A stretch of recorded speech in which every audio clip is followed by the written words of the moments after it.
जैसे ही गांव पक्षियों की चहचहाहट से जागता है, बच्चे स्कूल की ओर निकल जाते हैं। छोटू की आवाज गूंजती है। वे कहते हैं, हर किसी के भीतर एक आकाश होता है, लेकिन कुछ लोगों के लिए उनके आकाश में चंद्रमा थोड़ा करीब होता है। उसकी आवाज लालसा से भरी हुई जारी है। मैं भी उस चांद से बात किया करता था, लेकिन कोई नहीं समझता था कि मैं क्या कह रहा हूं। हलचल भरी कक्षा में शिक्षिका छोटू का सामना करती हैं। उनकी कठोर दृष्टि कमरे को शांत कर देती है। छोटू, मुझे जवाब दो, तुम बड़े होकर क्या बनना चाहते हो? मैं चांद से बात करना चाहता हूं। बच्चे हंसी से फूट पड़ते हैं। आंगन की धुंध हल्के में मां बर्तन धोती है, जबकि छोटू उदासी में डूबा बैठा है। मां, क्या मैं अजीब हूं? मां रुकती है। उनकी आवाज नरम है, फिर भी एक दर्दनाक सच्चाई से भरी हुई है। नहीं बेटे, तुम बस थोड़े अलग हो, लेकिन यह दुनिया अलग को स्वीकार नहीं करती। छोटू पुराने रंगों को बिखेरता है, कुछ भी नहीं बनाता। तभी एक आवाज गूंजती है। जब रंग मुंह मोड़ लेते हैं तो दिल भी अंधेरा हो जाता है। आवाज जारी है, और फिर जो सपने हुआ करते थे अब डर बन जाते हैं। चांद की सौम्य चमक के नीचे छोटू अकेला बैठा है।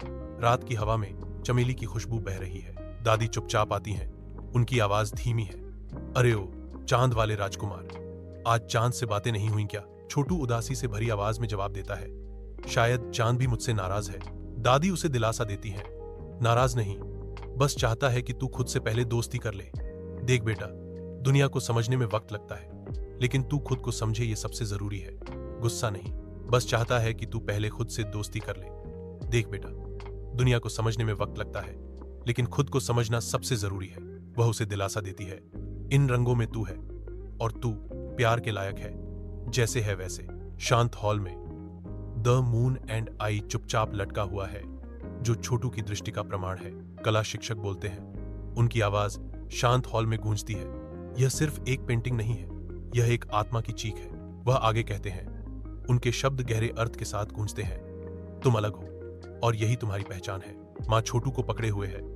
उसके आंसू एक गहरे एहसास को दर्शाते हैं। मुझे माफ कर दो बेटे, मैं तुम्हें दुनिया के सांचे में ढालना चाहता था, लेकिन तुम उस सांचे से आगे निकल गए। अंतिम दृश्य, छोटू छत पर बैठा है, चांद को देख रहा है और मुस्कुरा रहा है। अब मुझे पता चला, जिसे हम चंद्रमा के रूप में समझते हैं, वह वास्तव में हमारी अपनी छवि है, और जो कोई खुद को अपनाता है, पूरा ब्रह्मांड उन्हें अपनाता है।